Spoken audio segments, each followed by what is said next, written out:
Hello and welcome, dear listeners, to Healthy Waves, the group podcast where we dive deep into the diverse topics with the experts who bring their knowledge and the insights to the table. So, I'm your host, Avik, and together we will explore everything that from mental health and wellness to creativity, innovation, bringing you the expert discussions and the practical advice. So, join us on this journey as we ride the waves of knowledge, inspiration, and the empowerment. So, before we move and delve deep into this topic today, I'd quickly love to introduce you to our guest. Today, we have the incredible honor to welcoming Derek Sellinger to our podcast. So, welcome to the show, Derek. Thank you so much for having me. It's great to be here. Lovely, lovely. So Derek, like before we start, I'll quickly love to introduce you to all of our listeners.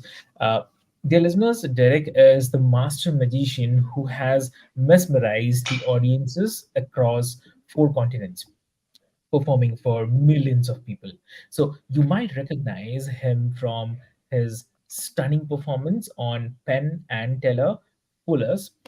So Derek is also an award-winning filmmaker and a dynamic speaker, recently captivating um, the audiences with his TEDx talks on how to dream big. So he has created a unique, immersive, magical experience called Box of Wonders. So which is designed to help people connect on a deeper level. So his journey is nothing sort of miraculous. So when he was 8, his mother shared an astonishing story over a glass of milk. Yes, so she was electrocuted while pregnant with him, yet survived. And despite doctors' grim predictions about his survival and the normalcy, Derek defied the odds.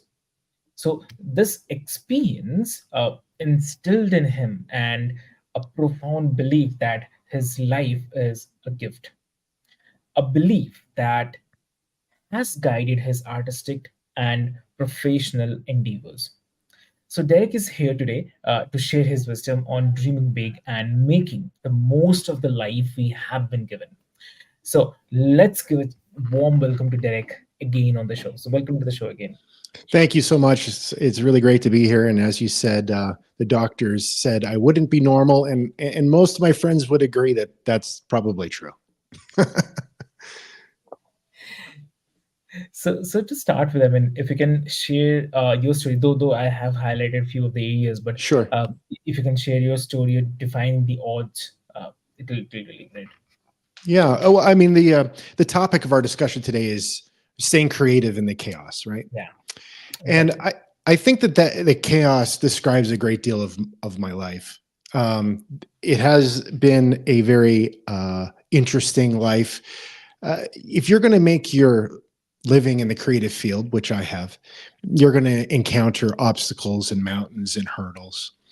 And if you don't want to make your living in the creative field but still be creative, I'm sure that you encounter similar obstacles. So hopefully some of my experiences will help the listeners remain creative when they encounter moments of chaos in their life. Uh, as you mentioned, this story my mom told me when I was 8 years old really profoundly impacted me, and it made me feel, man, I'm here for a reason. Like I'm here to do something. I don't know what that is, but I know that I've got purpose. And so a great portion of my adolescence was actually spent seriously contemplating, what am I supposed to do? Now, this, I think we all have this thought, like, what am I supposed to do? But maybe it was a little bit more intense for me because of that experience when I was 8. Yeah. And I have to tell you that I went through several different dreams. I pursued several different dreams throughout my adolescence. And those dreams didn't fully realize. They didn't come true the way I thought they would. Like my first dream was to be a basketball player. I wanted to be a professional basketball player. That I loved the game. I was decent for where I lived, but it didn't matter how hard I worked at it. It didn't matter how many basketball camps I went to or how many shots I shot. it became really clear that I did not have the athletic ability to be a professional basketball player. And I remember coming to this realization when I was 16 or 17 years old, and it really, really hit me hard because I'm like, well, I've put all this time into this dream, and now this dream is dying. Now what? Like, did I just waste my time? And I had to really go through a process with this. I had to grieve the death of that dream. And this is something I think we have to do when we experience failures. We have to grieve. Like, we can't just push it under the rug and go, no big deal. We need to actually go through a process of grief. And I did that. And what I realized later is going through that experience was extremely important, because even though it did not become a reality in the way I had envisioned it, it helped build building blocks in my life of character, of experience, that created a foundation for my next dream. And one of my later dreams was to coach college basketball. And I did that. I coached college basketball at a small college for 7 years. And that dream would never have been a reality if I didn't have the first dream. So I guess maybe my first thing in here as part of this story is, if we want to stay in the creative process, we have to take a look at the failures and the setbacks and the bumps and the bruises with an optimistic viewpoint. It doesn't mean it doesn't going to hurt. It doesn't mean that you're not going to go through pain if a dream dies. But what it does mean is sometimes dreams die, but seeds don't sprout and grow unless they die. So your dream, if it does not become the beautiful tree that you expect it to be in that moment, maybe it's the seed that will be a part of what you need to dream next. That's really lovely, I would say. And also, like you mentioned that in your TEDx talk about dreaming big. So, uh, how has the idea of dreaming big played a role in maintaining your creativity, especially during those challenging times? Yeah, that's an excellent question. I'm actually working on a YouTube video about this very idea. So you're getting the teaser here. Everybody's getting the spoiler here, because I've developed a system to be creative. Like, what dreaming is, in essence, is the initial phase of the creative process.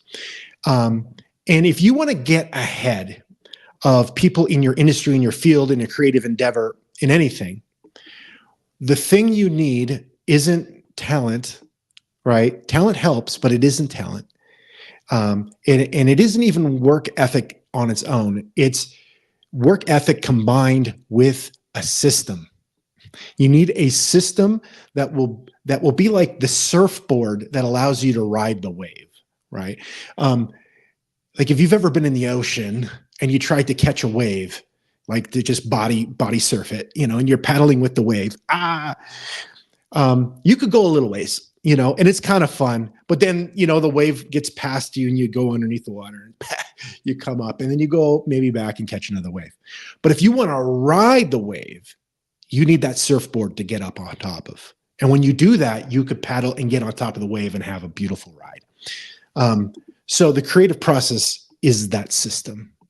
And it's a threefold system, the three-part system. And I have followed this by accident most of my life. And then about 10 years ago, I started to really think about the sophistication of the system I was living and be more intentional about it so I could pass it on to others.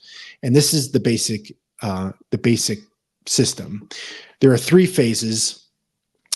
In my TED Talk, I call it dream, direction, discipline. But to make it even more, I guess, to the point for this podcast, is the first thing you need to do is visualize, right? This is where you imagine. The first phase is to dream, the big dream. Like, what is this thing you want to accomplish? And to dream it without reservation, to dream it without, going, well, maybe I could, oh no, I could never do that because, right? Because we always self-edit our dreams too early. The first phase is to just dream and imagine, write it out, just let your imagination flow and have fun with it. And maybe that's a side note. Like, we're really serious in this world with our work. Like, we're very serious people, all of us, because we want to be successful. And I think that's good. But we have to remember to play at the process. And this first phase really does it. It allows you to play in it. So the first thing is to have this creative idea, this dream. And then once you have that, like, maybe what if I could? Then you go to analysis. So first you visualize, then you analyze. And in analysis, you go through a process of asking the important questions. The first of which is why, right? So the first and the analytical question you have to ask is, why do I want to do this dream? And really inform your dream then.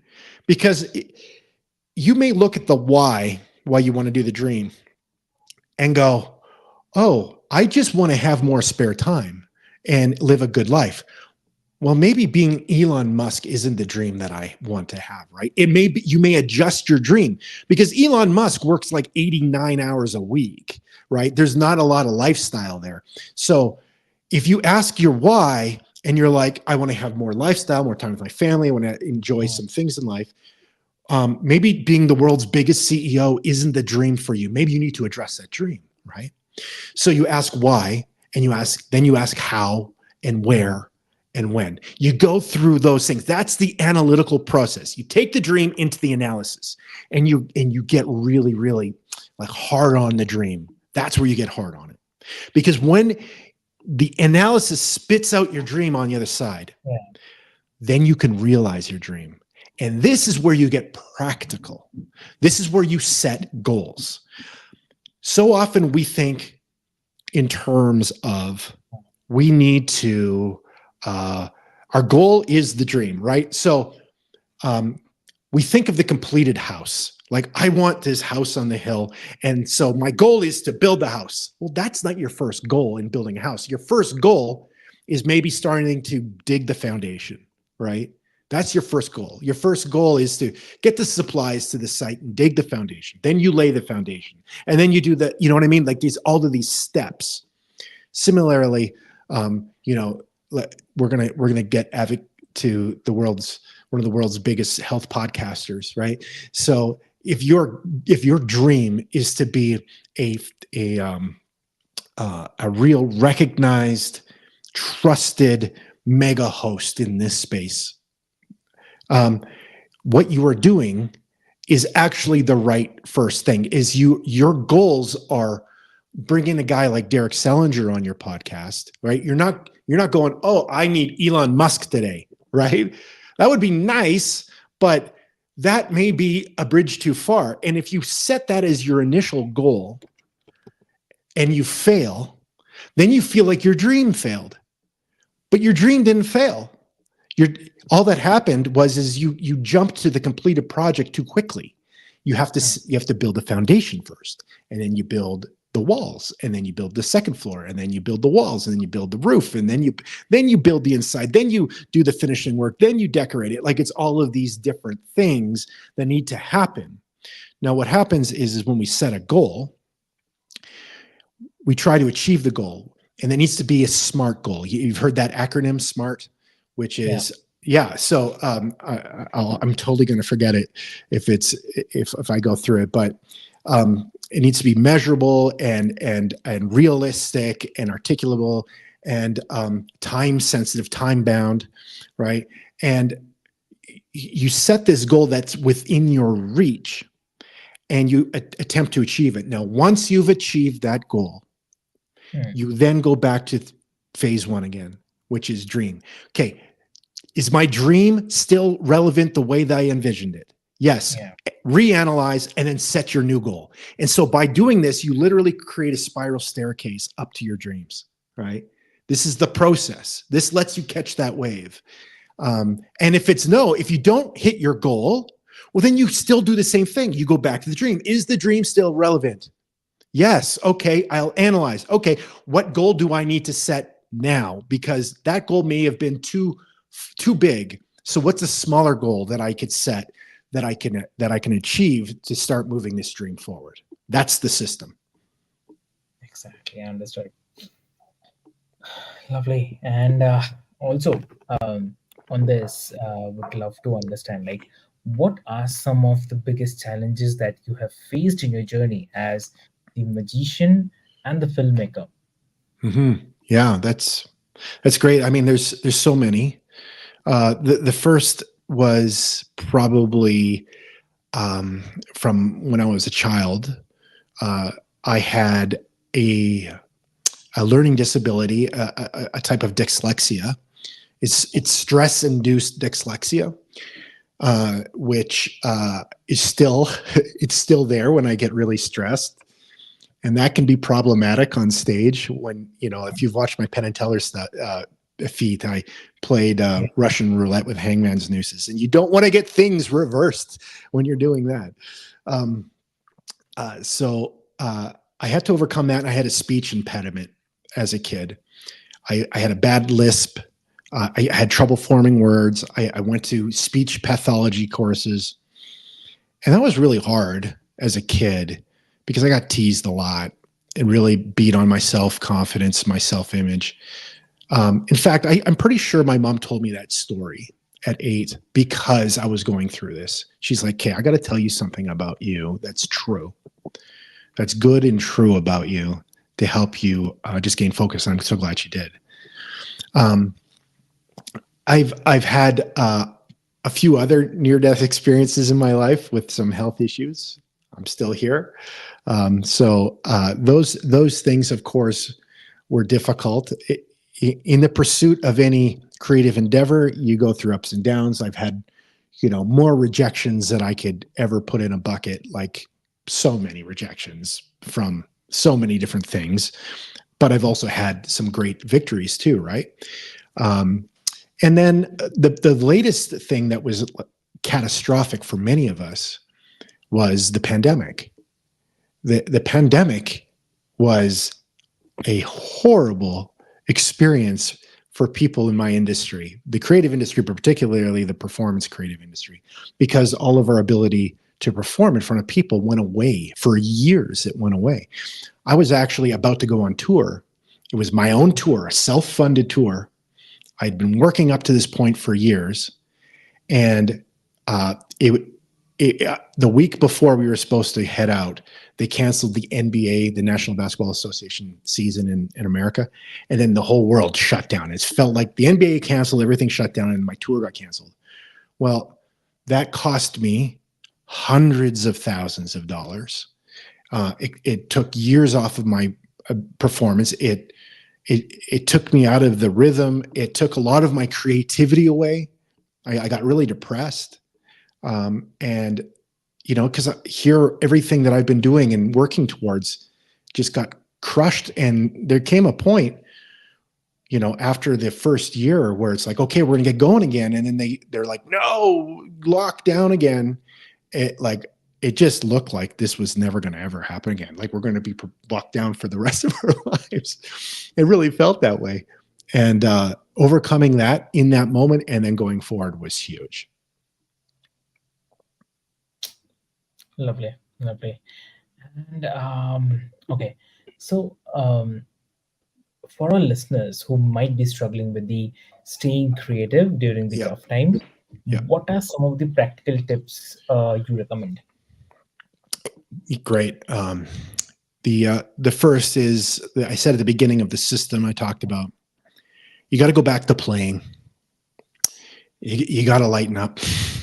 you gotta go back to the joy of it all, right? Um, one of the dangerous things about endeavoring to live a creative life is that when you turn your passion, your art, into how you eat, like your system of commerce, the pressure that's put on it is tremendous. And you actually start to lose a bit of the love. When I went full time in magic, um, so excited. And then the business part of it, agents and contracts and the hustle of marketing, that whole thing just took all my creativity away. And I have to say, like, at the beginning of my career, once I went full time, I went through about 5 years where I really didn't create anything new in my art at all. Okay. I had what I was good at. I did it on repeat because I had to eat, man. Right? You got to eat. So, like, I just didn't have the capacity to be creative because the place that I used to love being creative now was that's my job. So, when I wasn't doing my job, I'd want to do something else. And that was a huge adjustment for me. And so, like, if maybe one of those things, if you're a creative and you're thinking about going full time in your creative endeavor, um, Hmm. just be aware of this roadblock. I'm not saying don't do it because obviously I came through it, but initially it can be heavy. And what got me through it is what I said just a minute ago is I started to remember the joy of it. I started to play at it again. I started to create magic, right? Like this. This is the quickest magic trick on earth, right? This is the world's smallest deck of cards. Do you see it? It's right there. You add water.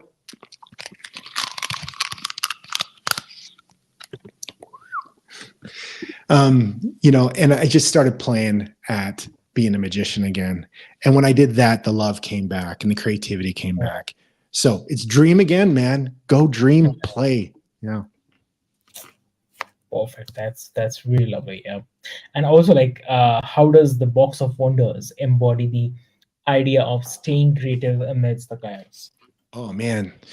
The box of wonders is the living embodiment of this principle because in the middle of the pandemic when we couldn't be together, what I did is I started to play.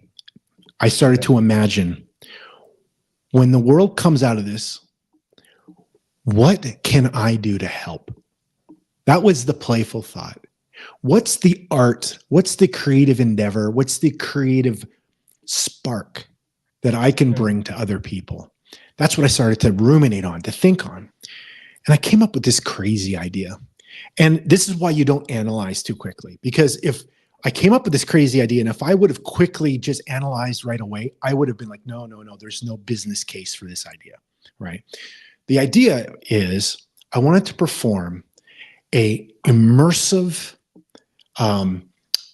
piece of magical theater around a table for 12 people, only 12 people. And it would, the magical part of it, the actual performance of magic would last about 90 minutes. But it would be a whole evening of food and magic and conversation that would last like hours, like 3.5 hours. I wanted to have the ability to take it to people's homes so that we were in their space, so they felt safe and comfortable with their people, or in that company's boardroom, or at a private room in a restaurant, something that would just create this immersive experience. This was the idea. What can I create that would allow people to reconnect with each other? That was the goal. How can I get people to remember who we are and how much we need each other? I was like, during the pandemic, I'm like, if I could create that, I think that's something that could really help somebody. I think that's something that would really make an impact in somebody's life. I want to do that. So I just let that dream ruminate on my mind. Then I started to analyze, okay, why do I want to do that? Okay, here we go. How, when, why? I analyzed it because I needed to come up with a business case for it, right? I can't go charge, $5 a head, and make a living. So I had to identify who my avatar was, who I wanted to perform this for, and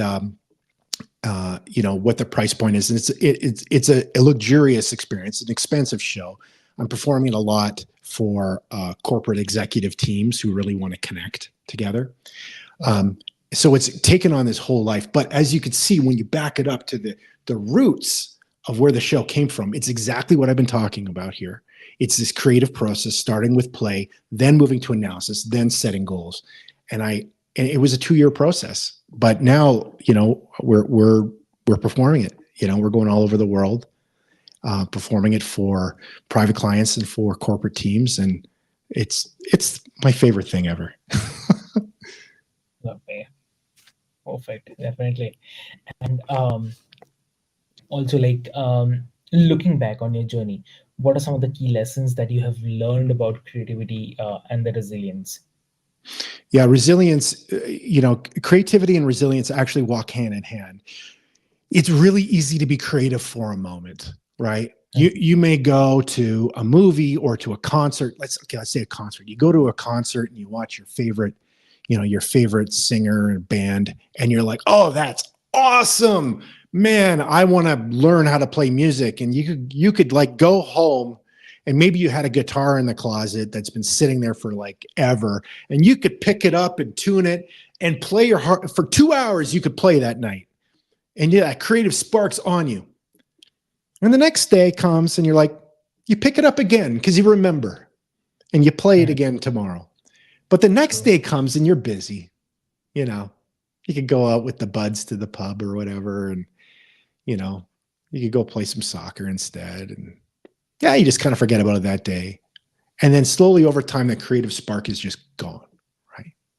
Um, I would dare say that we've all experienced this, right? This Yeah. creative spark where we get fired up about something, but following through on it, that's the true resilience. Like Avik, in a moment, I'd love to hear just briefly about like how you started a podcast, because it strikes me that I see what you're doing. I see your presence in the podcasting community and other places, and like you're putting in the work. You're, and not just like one day, but week after week after week after week. Like you said, right now it's the middle of the afternoon where I live, and it's like past midnight where you live. Right? That Yeah. takes dedication, man. That takes like not just like having a pie in the sky thing. So tell me, how did you get started in all this? So I get started because I wanted to do something for the world, for globally for the people. Why? Because it actually hit in my mind when in the COVID period. So it was a really a big hit where sudden changes, and it was a new start or beginning, you can say, where everything was shut, and uh, I was clueless how to go ahead in my life. uh, Job gone, there is no other things there, what to do, I'm not sure. So that time only one thing was there, like, okay, I can do something, let's start. And the best way is to connect with people, learn from them, and whatever I have, I also share those. So from there, this idea started about the podcasting. And healthy mind healthy life is something very close to me, because but when I during the COVID period, only when I saw how people are facing, I mean, they are, I mean, facing, I mean, too much hit, and how when people are dying because of the virus and other things, how those scenario I have seen in front of my eyes. So then it actually hit me. Okay, how to stay healthy? At Hmm. least we can try from our end. Rest, it's not in our hand, we can try from our end. So at least we can do that. So this awareness should be very much important. So from there it started, and luckily, because of all of your support, it's going on, and it will definitely go on. Yeah. Amazing. I mean, you've literally you acted out what I've talked about here, Yeah. and you're continuing to. Um, and that staying power, that resilience is admirable, my friend. Like, keep it up, keep it going. I think that your mission is really important. And even this discussion of creativity, when you think about a healthy life, I think being creative is probably the singular best thing you could do for your mental health. Right. Exactly. When we are born to create, like inherently, that's what it means to be human. It means to be a creative person. We think of ways to solve problems and to do things. And I really believe that if you find yourself depressed, if you find Yeah. yourself beaten down, the best thing you could do is to get around people Yeah. and to be creative. Combine those two things, you'll be out of that funk Exactly. so Very true. fast, right? Yeah.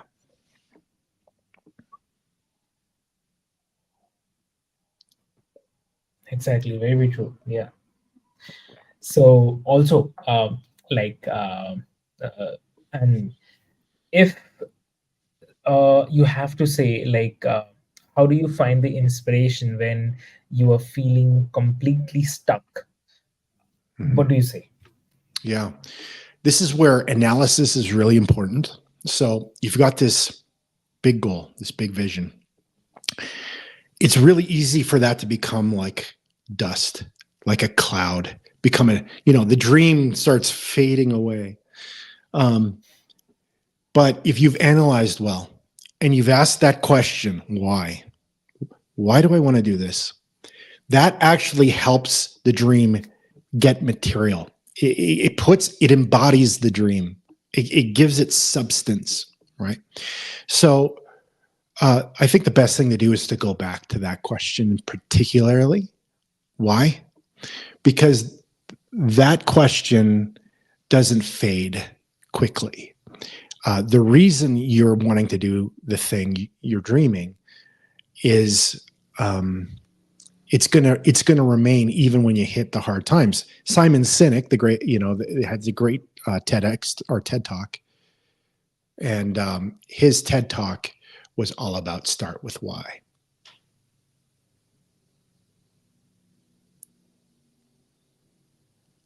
I think we lost our host.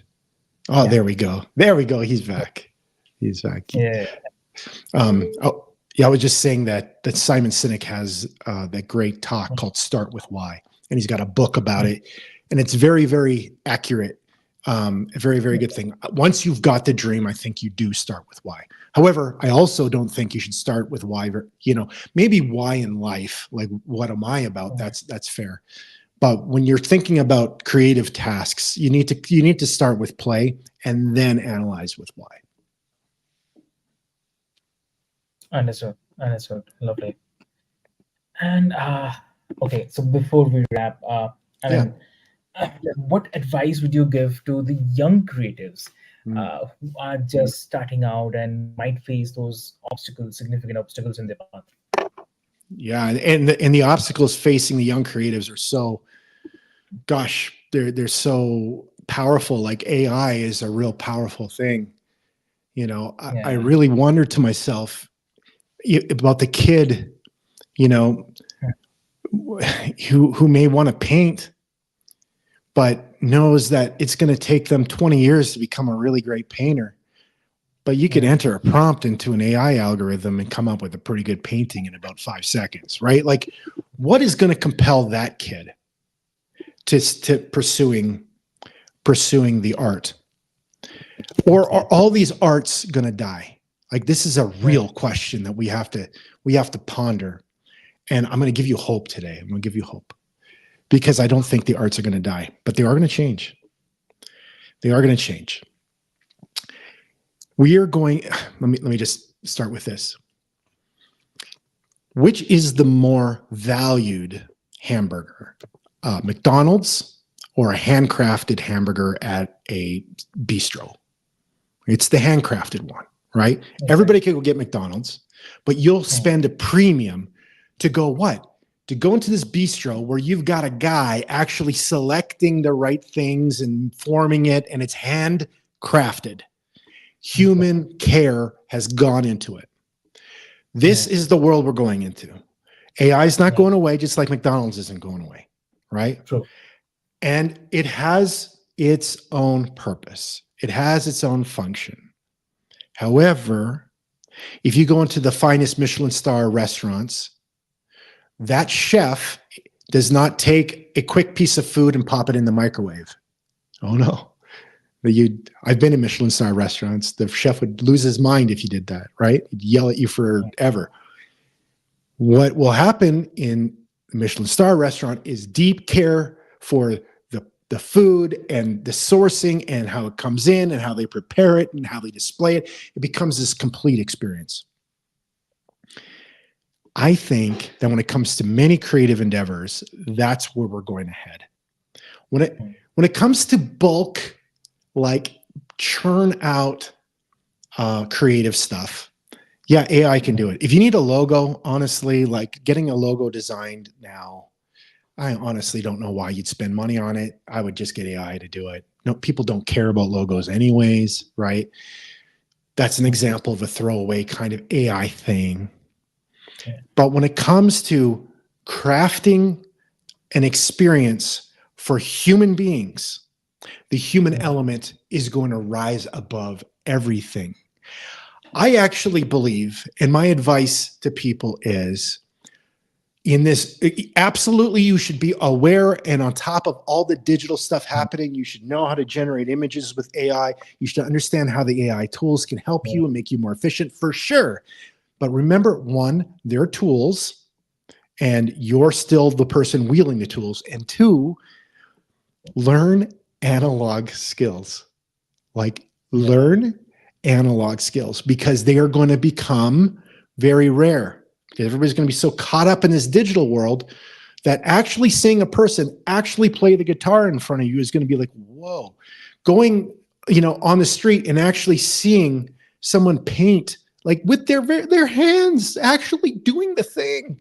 That's going to be like magic to us again, right? Um, yeah, learn analog skills that allow you to be with people. If you do that, I am convinced you will have a place in this world. You will have the digital stuff is going to replace a lot of quick stuff, but the true creative stuff, the true artist stuff, the stuff way down in the depths that connect human beings to human beings, that ain't going mm, away. And we could be a part of that.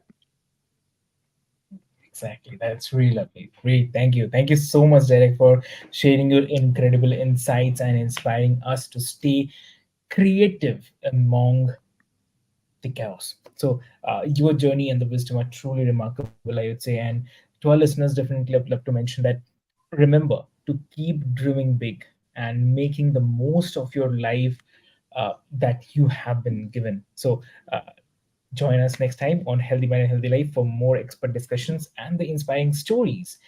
So, stay healthy and stay inspired. So, thank you so much.